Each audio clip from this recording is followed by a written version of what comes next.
Potential energy, how getting fired ignited the Mars mission. Thank you.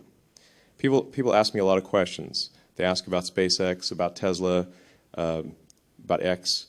They ask, how did you do it? They want the formula, some kind of algorithm for success. They think it's about business, about financial models, about money. They're wrong. Completely wrong. They're not asking the right question. The only important question. The right question is why? Why would you work 100 hours a week? Why would you take risks when other smart people seek safety? Why would you bet your entire fortune, not once, but multiple times, on things that everyone around you, people you respect, says are guaranteed to fail? To answer that why, I can't talk about success. I have to talk about failure. A very big, very public failure. They say I was fired. They say I was fired while I was on my honeymoon. That is essentially correct. It's a succinct way of putting it, and it was the most important thing that ever happened to me. The flashpoint, the reality of a merger, to truly understand why it was important, why the single event became such a turning point, you have to go back to the beginning. You have to understand not just what we were trying to build, but why we were trying to build it, and what the world around us looked like at that moment in time.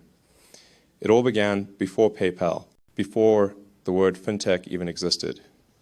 The year was 1999, the height of the dot-com boom, when people were buying domain names for millions of dollars, when every garage in Palo Alto seemed to contain a startup. I had just sold my first company, Zip2, to Compaq. Zip2 was my first real creation. It was an online business directory and mapping service back when people still used printed yellow pages.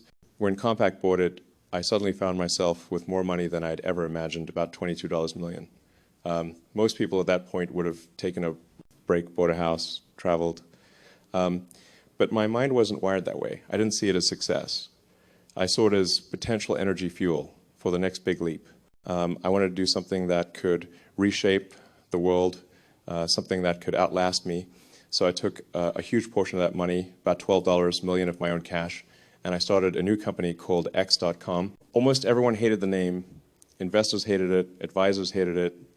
The banks in particular despised it. They said it sounded like a porn site. But to me, that letter X meant something deeper. It wasn't just branding. It was a statement. X represented the unknown, the future, the variable that contained infinite possibilities. I wanted to build a company that would become whatever the world of money needed it to be. The vision behind X.com was simple in words, but radical in scope. I wanted to create a global financial hub, a single digital platform where anyone could manage their entire financial life all in one place. Your checking and savings accounts, your investments, your loans, your credit cards, your insurance, even peer-to-peer payments. Think about it, in 1999, online banking barely existed. Most people still waited in line at the bank, still mailed paper checks, still faxed documents for loan approvals. The internet was young, and people were terrified to type their credit card number into a website. And here I was, standing on stages and telling people they would soon trust all their money, their entire net worth, to an online platform. To many, it sounded absolutely insane.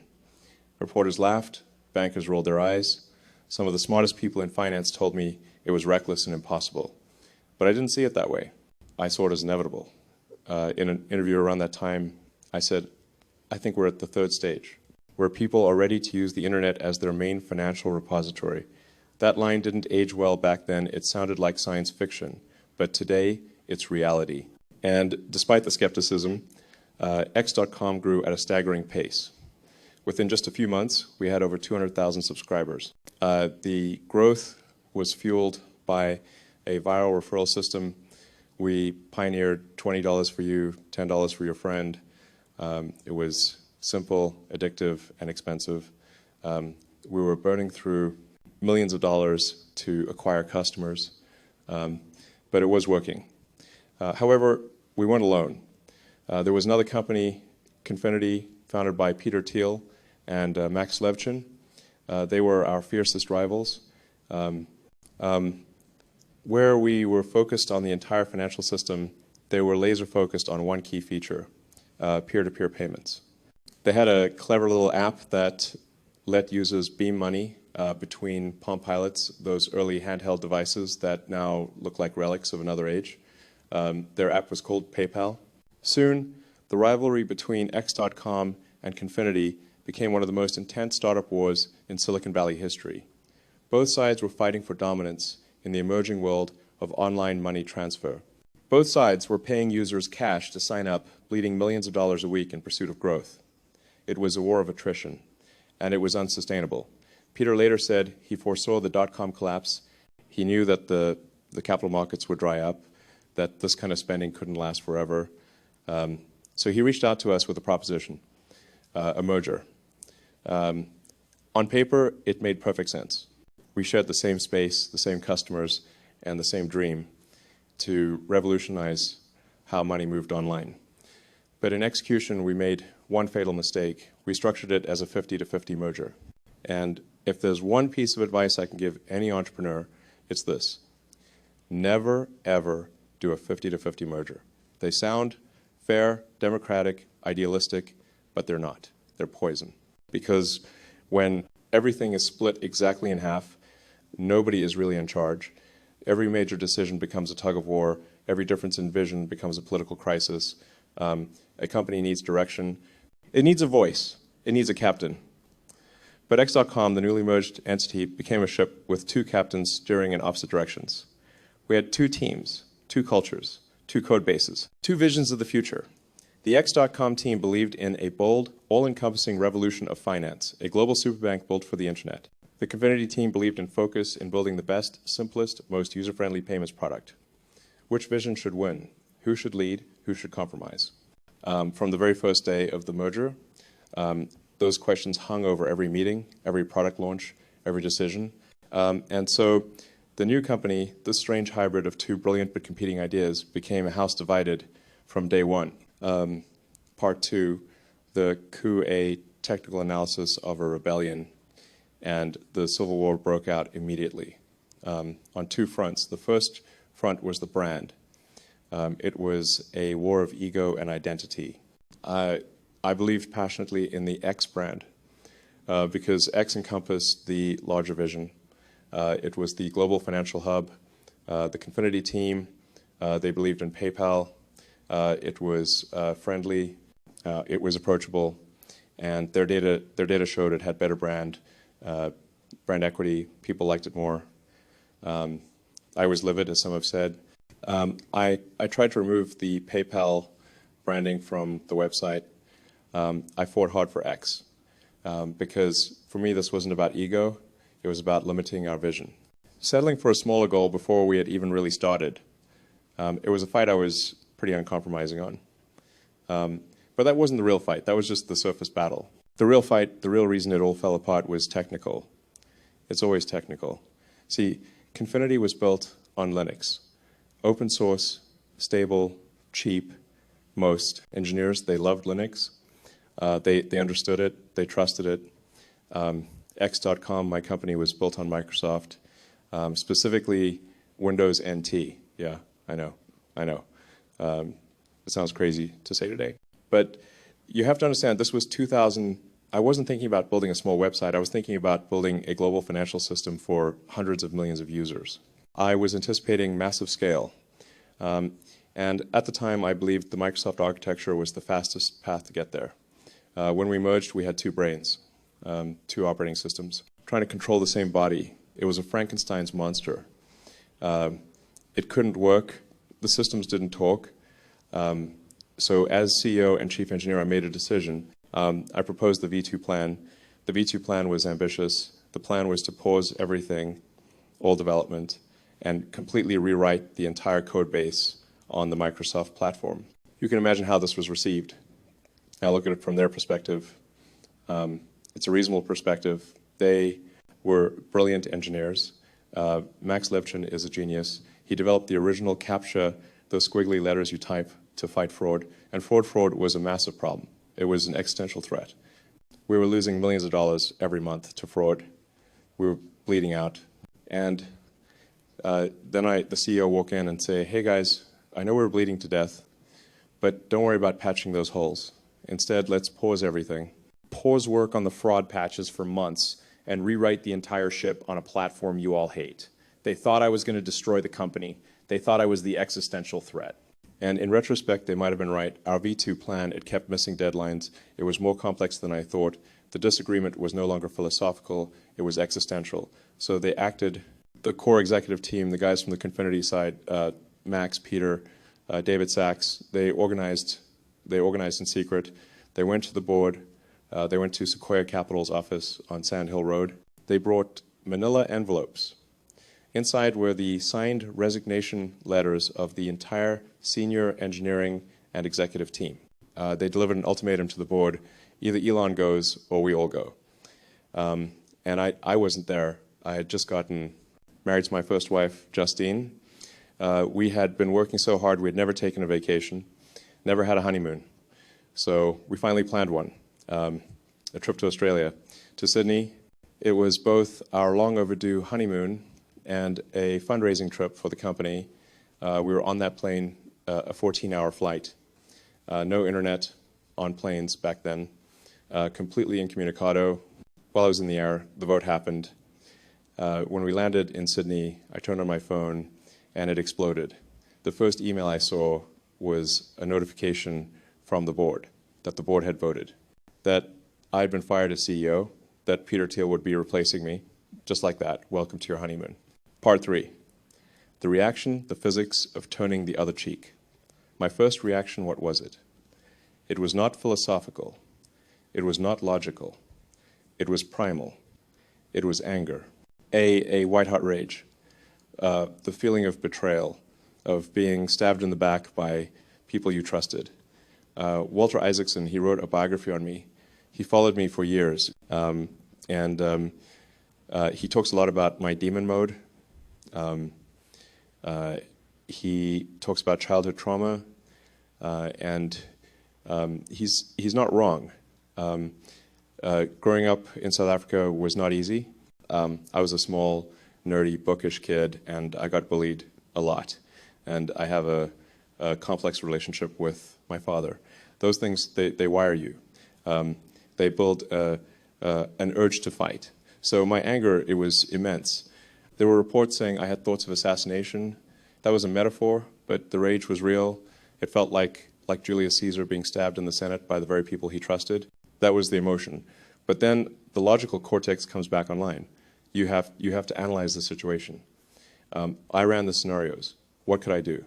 Option A, fight. I could fly back immediately. I could call an emergency board meeting. I could sue. I could start a proxy war. Remember, I was the founder of X.com. I was the largest shareholder of the combined company. I probably could have won, but at what cost? It would tear the company apart. It would paralyze the company for months with lawsuits and infighting.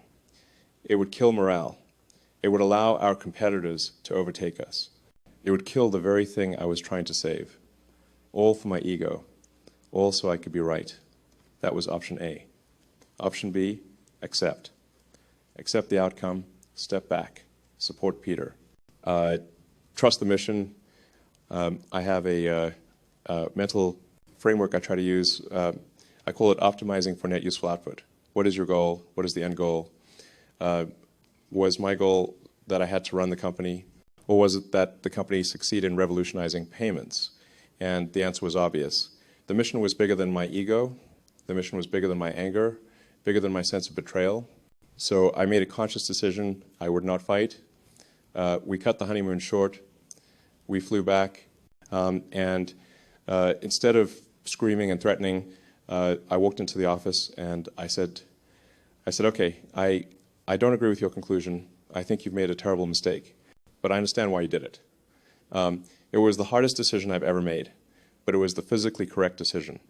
It conserved the energy in the system instead of dissipating it in a thermodynamic explosion of ego. And I didn't just walk away. I was still the largest shareholder. I stayed on as an advisor. I continued to invest in later funding rounds. I put a lot of effort into making the relationship good, to healing.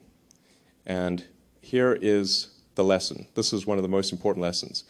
By not burning those bridges, I kept my network The people who fired me, the PayPal Mafia, as Fortune magazine later called them, they were not my enemies. They were brilliant, talented people. It was Peter Thiel, Max Levchin, Reid Hoffman, David Sachs, Jeremy Stoffelman, Steve Chen. The entire next generation of Silicon Valley leadership was in that room, and because I did not make it a war of annihilation, we still respected each other. Fast forward a few years, I've started SpaceX. We are trying to build rockets. We are running out of money. One of the first outside investors, one of the people who wrote a big check was who? Peter Thiel, through his firm Founders Fund. He invested $20 million. David Sachs also invested. Luke Nosek, another member of the Mafia, joined. If I had let the anger win, SpaceX probably would never have gotten off the ground. It was, as I said later, an interesting exercise in karma. Sometimes the most powerful action is inaction. Part 4, the capital of the release of potential energy. So I stepped back, and to be fair, the team did an amazing job. Peter was an excellent CEO. Max solved the fraud problem. They did it. They focused on the PayPal P2P product, and they dominated.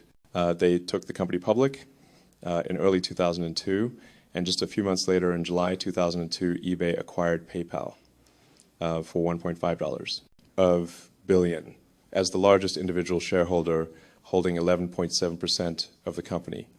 My share was about $180 million after taxes, $180 million.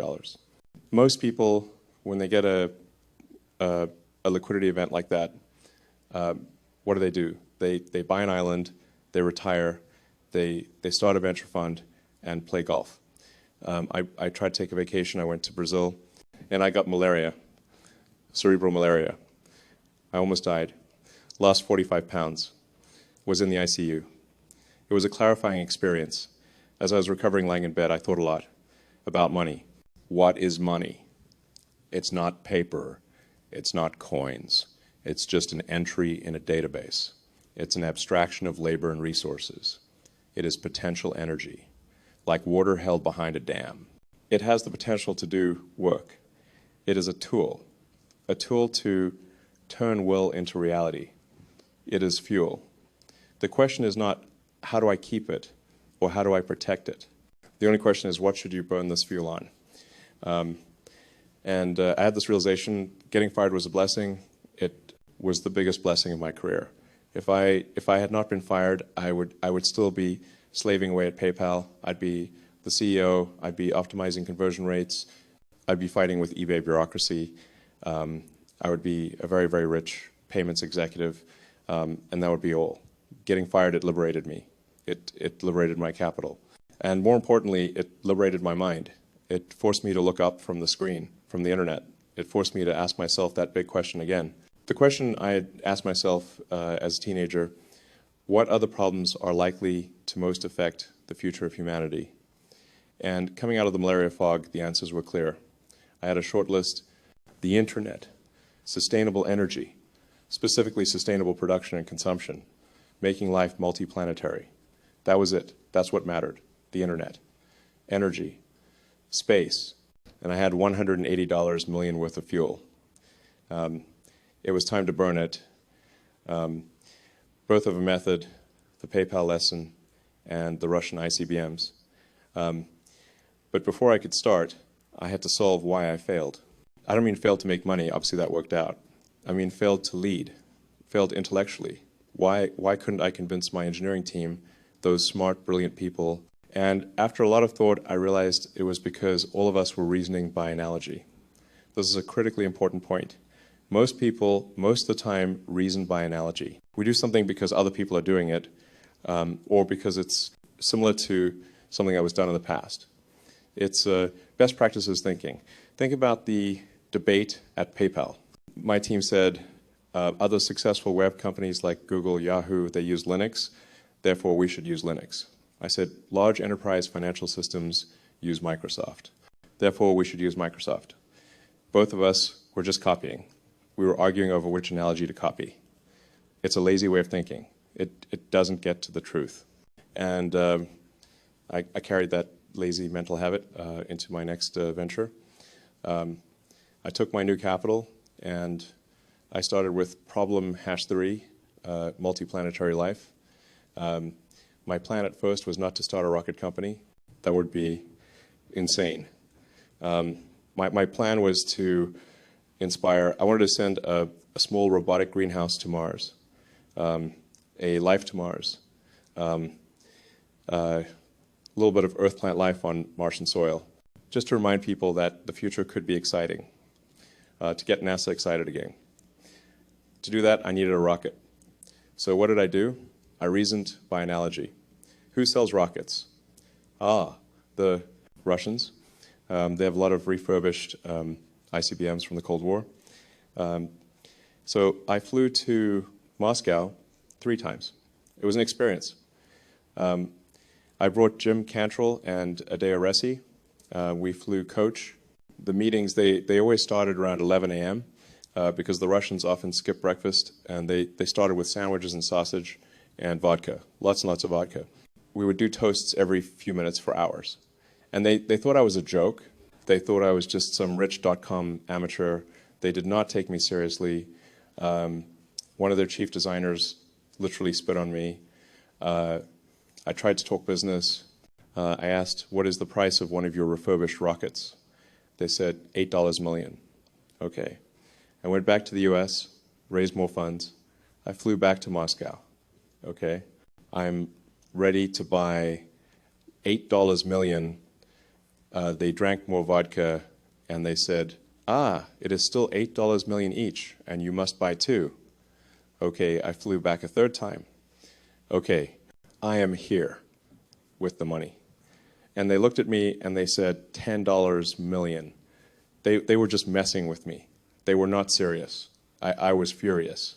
I was on the flight back from Moscow, failed again, no rocket. And I was looking out the window, and I had the realization I was making the exact same mistake as PayPal. I was reasoning by analogy. I was accepting the price of a rocket as a fixed, unchangeable given, just like I accepted Linux versus NT as the binary debate. I had to stop. I had to think from first principles. This is the approach physicists use. You don't assume anything. You break the problem down to its most fundamental truths. The first principles that you know are true, the laws of physics, and then you reason up from there. So I did the math right on the plane. Question 1, rockets are expensive. Question 2, what is a rocket made of? Well, it's made of aerospace-grade aluminum alloys, some titanium, copper, carbon fiber, okay?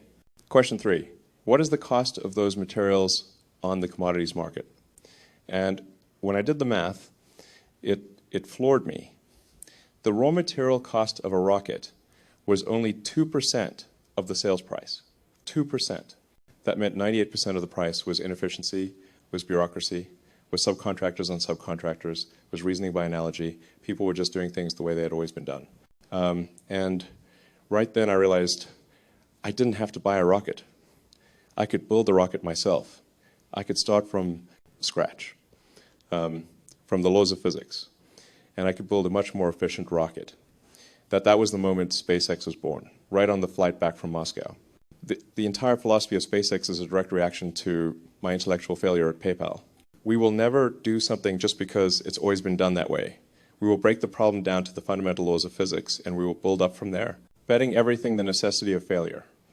So I landed, I had $180 million of potential energy, and I had a new method, first principles thinking. It was time to act. I allocated the capital. I put $100 million into SpaceX. I put $70 million into Tesla, and $10 million into Solar City. That was all the money, everything. My friends, they literally showed me video compilations of rockets exploding. They begged me, please, Elon, don't do this. Just keep a little for yourself. Everyone said I was insane. They said I would lose it all. And they were almost right. I came very, very close to losing it all. People always misquote me. They say, I said failure is not an option. That's ridiculous. That was old NASA, Apollo NASA. At SpaceX, failure is always an option. In fact, it's a requirement. My philosophy is this: if things are not failing, you're not innovating enough. If your prototypes aren't blowing up on the launch pad, you are playing it too safe. You are in your comfort zone. And the bigger danger than failure is stagnation. The PayPal ousting, that was a failure, okay? The Russia trip, that was a failure, okay? But 2008 was different. 2008 was the abyss. At SpaceX, the first flight of Falcon 1, our first rocket, failure, exploded. Second flight, failure, exploded again. Third flight carrying NASA satellites, failure, 3 launches, 3 failures. We were basically bankrupt. We had burned through the $100 million. I had just enough money for one last launch, just one. And at the same time, Tesla was also dying. The 2008 financial crisis had hit. General Motors was filing for bankruptcy. No one wanted to buy an expensive electric sports car. We were burning through cash so fast. I was faced with the choice. I had the last of my personal money left from PayPal. I could split the remaining money between the 2 companies and hope they both survived. Or I could save one company and let the other die, kill SpaceX to save Tesla, or kill Tesla to save SpaceX. It was an impossible decision. I decided to split it. I bet everything I had on both. I put my last dollars into Tesla. We closed the Tesla financing round at 6 p.m. On Christmas Eve. It was the last hour of the last possible day. Otherwise, we would have bounced payroll 2 days later. I had nothing left. I had to borrow money to pay rent. And a few days before that, the 4th launch of Falcon 1, it worked. It made it to orbit. And right after that, NASA called. They gave us a $1.6 billion contract to resupply the space station. They saved us. All of this comes back to the PayPal coup. That whole experience taught me that you must protect the mission at all costs. Sometimes that means diplomacy. It means turning the other cheek and surrendering your ego control, like I did at PayPal, to preserve the value. And sometimes it means fighting. Today people say I'm a control freak. They talk about me fighting to maintain voting control at my companies. They don't understand. They think it's about money. It was never about the money. It's about protecting the mission from short-term thinking.